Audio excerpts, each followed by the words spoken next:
Good morning students.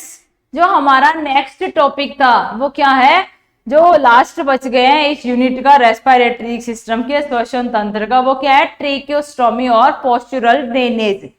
Tracheostomy एक ऐसा procedure होता है जो श्वास नली में कोई रुकावट पैदा हो गई हो तो उसको हम लोग कृत्रिम रूप से क्या करते हैं, ट्रेकिया में या श्वास नली में एक छेद करते हैं और उस छेद में एक ट्यूब डाल देते हैं और उस ट्यूब के थ्रू ही क्या करता है, बंदा सांस लेता है। उसी को बोलते हैं tracheostomy. Is that clear?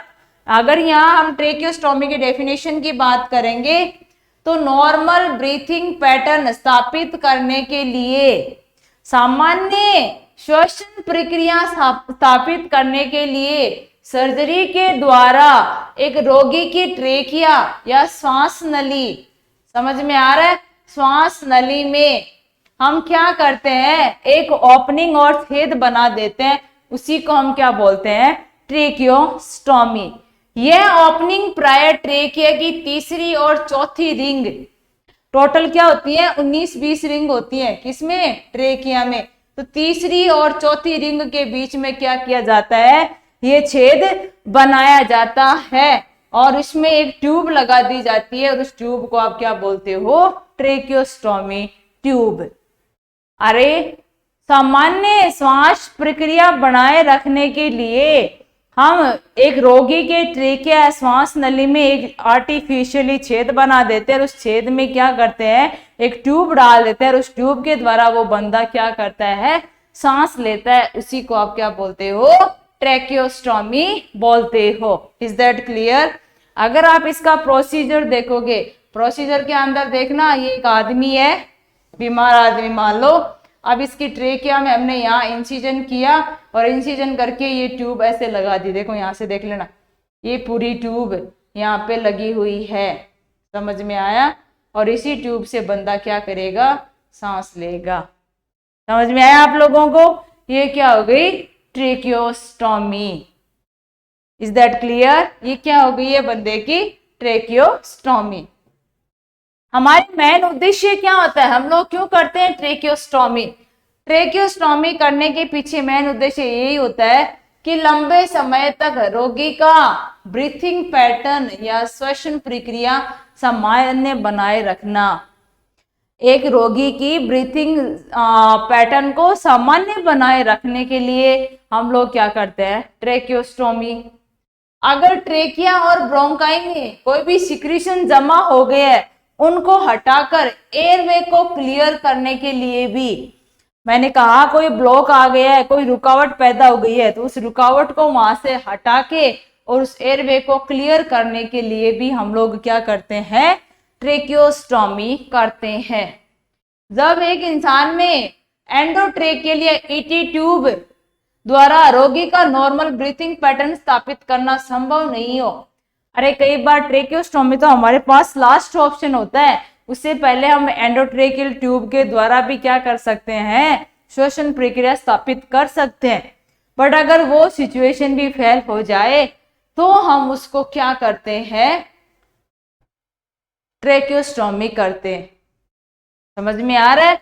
Tracheostomy करते हैं। बेहोश अथवा लकवाग्रस्त, अगर कोई इंसान पैरालाइज्ड है, बेहोश है, उस स्थिति में रोगी को किसी चीज को एस्पायरेट करने से रोकने के लिए भी, मान लो कोई पेशेंट कोमा में चला गया है या बेहोश है या उसको पैरालिसिस हो गया है, तो उस इंसान को नहीं पता है जो मुंह में जाएगा वो क्या हो सकता है, उसके ट्रेकिया श्वास नली में भी जा सकता है, लंग्स में जाके लंग्स को फेल करवा सकता है काम करने से। तो उन चीजों से बचने के लिए हम लोग भी क्या करते हैं, ये आर्टिफिशियल रेस्पिरेशन सिस्टम बना सकते हैं। तो 4 उद्देश्य हो गए, लंबे समय तक रोगी का श्वसन प्रक्रिया बनाए रखना, अगर ट्रेकिया और ब्रोंकाई में कोई सिक्रीशन थे तो उनको वहां से हटा के और ट्रेकिया को क्या करना, साफ रखना, एयरवे को क्लियर रखना, उसके लिए भी हम ट्रेकियोस्टोमी कर सकते हैं। अगर बार बार कोई कचरा जमा हो रहा था तो ट्रेकिया के अंदर हम चीजें डाल डाल के क्या कर सकते हैं, बाहर निकाल सकते हैं, अगर ट्रेकियोस्टोमी कर रखी है तो। रोगी का नॉर्मल ब्रीथिंग पैटर्न स्थापित करने के लिए अगर एंडोट्रेकियल ट्यूब वाली सिचुएशन फेल हो जाए तो भी हम ट्रेकियोस्टोमी कर सकते हैं, और अगर बंदा बेहोश हो, पैरालाइज्ड हो, तो उस सिचुएशन में भी हम लोग ट्रेकियोस्टोमी कर सकते हैं। ये हमारे क्या हो गए, ट्रेकियोस्टोमी के कुछ उद्देश्य। अगर यहाँ पे बाद में बात की जाए, जब हमने ट्रेकियोस्टोमी कर दी तो भाई माइनर ऑपरेशन तो है ही। अब इस ऑपरेशन के बाद में एक नर्स क्या देखभाल करेगी, एक रोगी की जिसको ट्रेकियोस्टोमी हुआ है उसकी नर्स क्या देखभाल करेगी। पहले तो नर्स रोगी के वाइटल साइन चेक करेगी और बार बार असेस करेगी। पहले तो उसका temperature, BP, blood pressure, respiration, pulse rate सब चेक करेगी और बार बार चेक करेगी। ऑपरेशन के बाद शुरुआती अवधि में अगर दर्द हो रहा है तो उसको डॉक्टर के द्वारा जो दी गई दवाइयां है वो उसको देगी। किसको, पेशेंट को। अगर पेशेंट को ऑपरेशन के बाद में दर्द हो रहा है तो दर्द निवारक गोलियां भी नर्स उसको देगी, बट कब, वो भी डॉक्टर के द्वारा अगर निर्देशित की गई है तो। रोगी को शांत तथा अच्छे वेल वेंटिलेटेड वातावरण के अंदर आरामदायक फाउलर पोजीशन प्रदान करेंगे। ये ऑपरेशन के बाद की है, ऑपरेशन के दौरान तो रोज पोजीशन दी जाती है, ये तो बाद की बात है। बाद में हम उस पेशेंट को शांत रहने के लिए बोलेंगे, अच्छे साफ सुथरे वातावरण के अंदर रखेंगे और आरामदायक, मतलब उस पेशेंट को फाउलर पोजीशन दे देंगे। ये वाली पोजीशन, ये यहाँ पे पेशेंट का सिर, ये वाली पोजीशन उस पेशेंट को दे देते हैं। ये क्या होता है, फाउलर पोजीशन। और शुरुआती अवधि में रोगी को अकेला नहीं छोड़ते हैं तथा उसे कंटिन्यू नर्सिंग केयर प्रदान की जाती है। तो शुरुआत के दिन होते हैं ट्रेकियोस्टोमी करने के बाद, उसमें पेशेंट को अकेला नहीं छोड़ा जाता है क्योंकि उसमें कोई भी जटिलता या कॉम्प्लिकेशन है आ सकते हैं, तो उस दौरान उसको तुरंत केयर मिल जाए, इसलिए नर्स वहां पे क्या रहेगी, उसके पेशेंट के पास ही रहेगी और उसको नर्सिंग केयर कंटिन्यू देती रहेगी। Is that clear? ये सारी चीजें क्या होती है, ट्रेकियोस्टोमी क्यों करते हैं, मेन उद्देश्य क्या होता है, नॉर्मल श्वसन प्रक्रिया, सामान्य श्वसन प्रक्रिया को बनाए रखना। और जब हमने ये कर दिया तो करने के बाद एक नर्स है वो कैसे देखभाल करती है, ये क्या हो गई, ट्रेकियोस्टोमी। अगर यहाँ पे बात करें हम लोग किसकी, पोस्चुरल ड्रेनेज की, किसकी, पोस्चुरल ड्रेनेज की। तो इस पोस्चुरल ड्रेनेज के अंदर अगर आप देखोगे तो पोजीशन कैसे, मतलब कोई चीज हम लोग जो सिक्रीशन इकट्ठा हो रखे हैं ट्रेकिया में, चेस्ट में, लंग्स में, फेफड़ों में, जहां पे भी, उनको हम बाहर कैसे रखते हैं। पहले हम लोग अपने हाथों को क्या करते हैं, ऐसे कप से पोजीशन के अंदर, समझ में आ रहा है, ये वाली पोजीशन के अंदर हम अपने दोनों हाथों को रखेंगे। पेशेंट को साइड में लेटा दिया और उनके इधर दोनों साइड में हम लोग ऐसे थपथपाएंगे, समझ में आ रहा है, यहाँ पे उसके साइड के एरिया को थपथपाएंगे। उसको उल्टा, यहाँ नहीं दिखा रखा है, उल्टा लेटा देंगे, उल्टा लेटा के भी यही प्रोसीजर वहां पे हम अप्लाई करेंगे। सीधा लेटा के उसकी चेस्ट को परकशन करेंगे, दबाएंगे, समझ में आ रहा है। फिर उसको बैठा दिया जाएगा पेशेंट को कुर्सी पे और उसको ये आगे झुका के ये बोला जाएगा, जोर से कफिंग करो, खांसी लो जोर जोर से, लंबी सांस लेके फिर जोर से खांसी लो। तो जो आपने ऐसे थपथपाया है, प्रेशर लगाया है, तो वो जो सिक्रीशन जमा हो रखे थे वो वहां से हिल गए हैं और हिलने की वजह से वो लूज हो गए। अब जब वो खांसी लेगा तो खांसी के साथ वो चीज बाहर आ जाएगी। समझ में आया? यहाँ पे देखना, आपने अपने हाथों को ऐसे कर लिया, आपने इसकी साइड की लेयर लेटरल साइड में उसको यहाँ इस साइड से थपथपाया, फिर उसकी पीठ पे ऐसे देखो, ये मसाज वाइब्रेशन करे, वाइब्रेशन का मतलब वही होता है ये ऐसे प्रकशन करना वहां पे, ठीक है। फिर इसको कुर्सी पे या बेड पे बैठा दिया जाता है, पैर नीचे लटका के, और उसको कहा जाता है आगे झुक जाओ, आगे झुक के लंबी सांस लो और आप जोर से खांसो, खांसी लेनी है जोर से। तो जैसे ही वो खांसी लेगा तो जो कफ उसके साथ में बाहर निकलेगा वही तो आप निकलवाना चाह रहे थे। तो जब उसको बार बार ये प्रोसीजर करवाया जाएगा उसको बोलते हैं पोस्चुरल। पोस्चुरल का मतलब ही क्या होता है, पोजीशन चेंज कर करके। समझ में आया? पोजीशन चेंज करके क्या करना, जमा हुए सिक्रीशंस को बॉडी से बाहर निकलवाना। Is that clear? ये क्या होता है?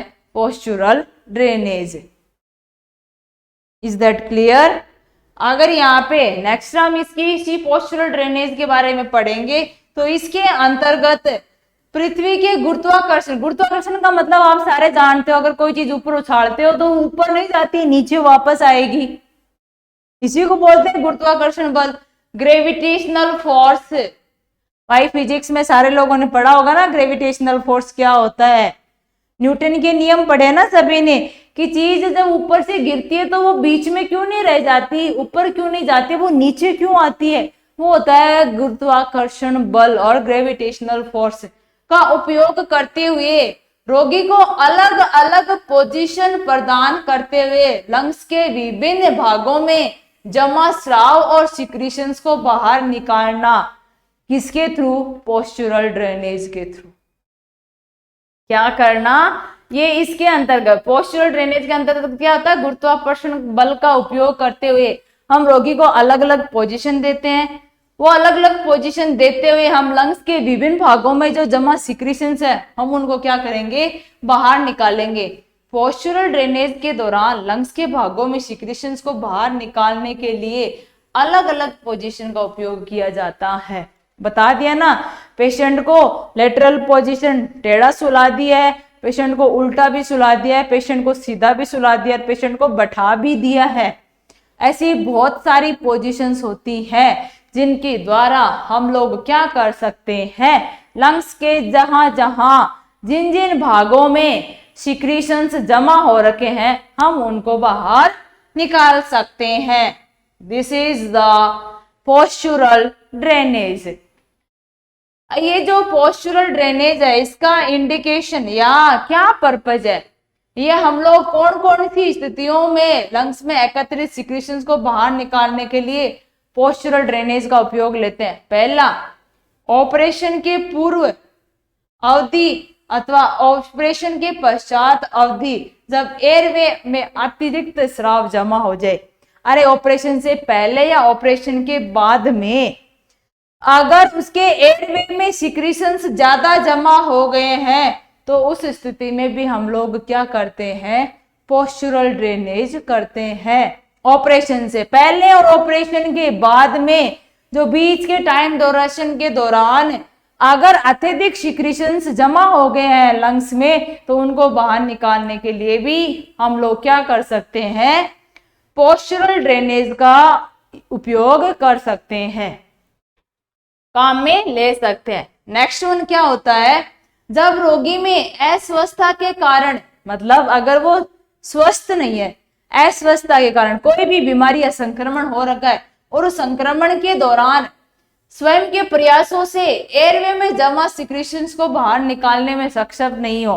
अरे मान लो कोई भी संक्रमण हो गया हो, प्लूरल इफ्यूजन हो गया हो, एम्फाइसीमा हो गया, एम्फाइमा हो गया, लंग्स में कोई संक्रमण हो गया, कोई भी संक्रमण, इंसान बार बार खांसी ले रहा है बट वो सिक्रीशंस बाहर नहीं निकाल पा रहा है, उसको लग रहा है कि मैं जोर लगा के खांसी लूंगा तो सब बाहर आ जाएगा, बट फिर भी वो अगर अपने प्रयास में क्या हो, असफल हो, सक्षम नहीं हो, तो उस स्थिति में भी हम लोग क्या कर सकते हैं? पोस्चुरल ड्रेनेज का उपयोग कर सकते हैं। अगर फेफड़ों में कैंसर हो गया हो, फेफड़ों की पसलियों में फ्रैक्चर हो गया हो, या इंक्रीज इंट्राक्रेनियल प्रेशर आईसीपी बढ़ा हुआ हो, ये ब्रेन का होता है, आईसीपी बढ़ा हुआ, एयरवे तथा चेस्ट में रक्तस्राव या दर्द युक्त स्थिति बनी हुई हो, तो इन सब कंडीशन के अंदर हम लोग क्या कर सकते हैं? पोस्चुरल ड्रेनेज का यूज कर सकते हैं। ये उसके इंडिकेशन है कि इन चीजों में अगर फ्रैक्चर हो गया पसलियों में तो भी जमा होगा सारा चीज, फ्लूइड वगैरह ब्लड वगैरह जमा हो जाएगा तो उनको भी हम बाहर निकाल सकते हैं। अगर कैंसर हो गया तो भी सिक्रीशंस को बाहर निकाल सकते हैं। आईसीपी बढ़ गया तो भी उसकी सिक्रीशंस को बाहर निकाला जाता है। अगर एयरवे और चेस्ट में कोई ब्लीडिंग भर गई है तो भी हम उसको पोस्चुरल ड्रेनेज से बाहर निकाल सकते हैं। ये क्या हो गया? ट्रेकियोस्टोमी और पोस्चरल ड्रेनेज, दोनों ही क्या कर रहे हैं, श्वसन प्रक्रिया को सामान्य बनाए रखने का काम कर रहे हैं, बट तरीका अलग अलग है। ट्रेकियोस्टोमी में हमने आर्टिफिशियली एक छेद बनाया है श्वास नली में, जो क्या कर रहा है, श्वसन प्रक्रिया को बना के रख रहा है। यहाँ पे जो ब्लॉकेज या कोई सिक्रीशन जमा हो रखे हैं, उन जमा हुई चीजों को पीट पीट के हम क्या कर रहे हैं, बाहर निकालने की कोशिश कर रहे हैं। ये सारे क्या हो गए, ट्रेकियोस्टोमी और पोस्चरल ड्रेनेज। और यहाँ हमारा रेस्पिरेटरी सिस्टम भी क्या हो गया, कंप्लीट हो गया। समझ में आया। आगे का सिस्टम हम लोग आगे की क्लास में स्टार्ट करेंगे। इन सारी चीजों को अच्छे से पढ़ना, नोट्स प्रिपेयर करना, फिर इनको अच्छे से रीडिंग करना, हर एक चीज आपको विद सॉल्यूशन समझ में आ जाएगी। Is that clear? Thank you all of you.